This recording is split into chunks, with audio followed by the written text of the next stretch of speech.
Women's history is important because we are losing at least half of our history if we don't acknowledge the accomplishments of women. And women's accomplishments are so important. And it provides opportunities for us to understand the women on whose shoulders we stand and who are role models for the young women and actually women of all ages. Her story, A Timeline of the Women Who Changed America, is a beautiful visual timeline of more than 850 women in U.S. history from 1587 through 2007. I'd been a university professor, right? What do? You buy a book. And I went to the library to look for a book, but no one had done a timeline. And I thought, well, okay, I'll do one. I posted it around the room.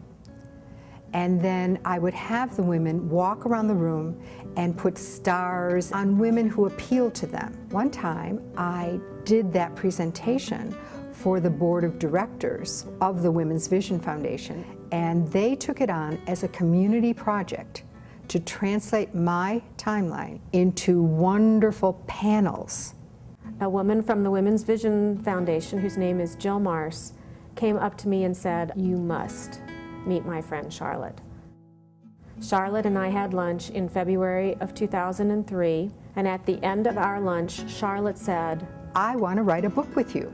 At our very first meeting, Charlotte and I found out that we both had libraries.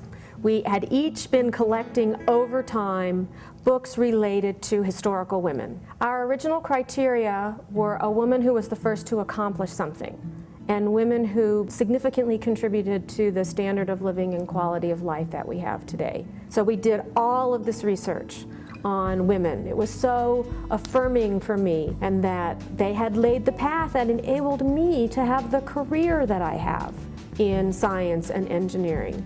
It is a beautiful visual tapestry. Jill and I have a favorite that we share. That's Madam C.J. Walker.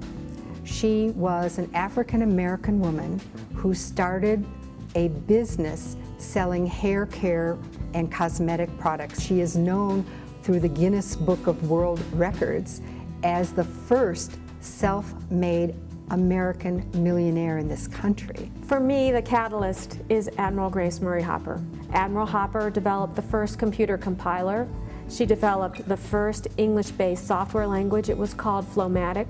She was instrumental in the development of the computer language COBOL. We put Admiral Hopper in the book in 1943. On the back of the book, there's a wonderful picture of a number of the suffragists. And those women have my awe.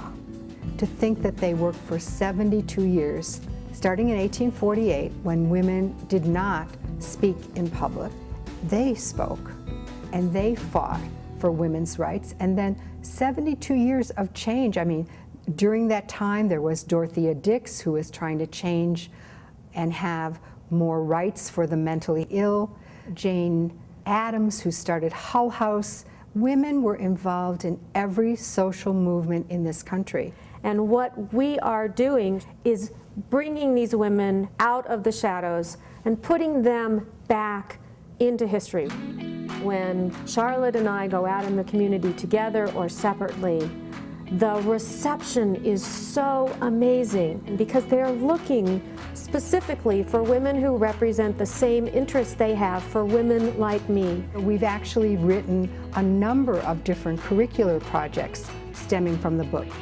I think the book also acts as a wonderful opportunity for, say, a mom and her daughter to sit there and talk about, what do you want to be when you grow up? Through this book, we are telling the women of this country that women's accomplishments are important, that women have a very significant role to play in the advancement of our country. As Madeleine Albright says in the foreword to our book, when you recognize women, when women are educated, you lift the socioeconomic condition of the country because women are now validated. Our stories have been forgotten. Our stories have been minimized, ignored. We need to honor those women. We will all feel better about ourselves and our choices when we know these women on whose shoulders we stand. And by honoring the women who came before us, we can honor and allow the women of today to also accomplish to their full potential. We believe that through her story, we will celebrate women's accomplishments.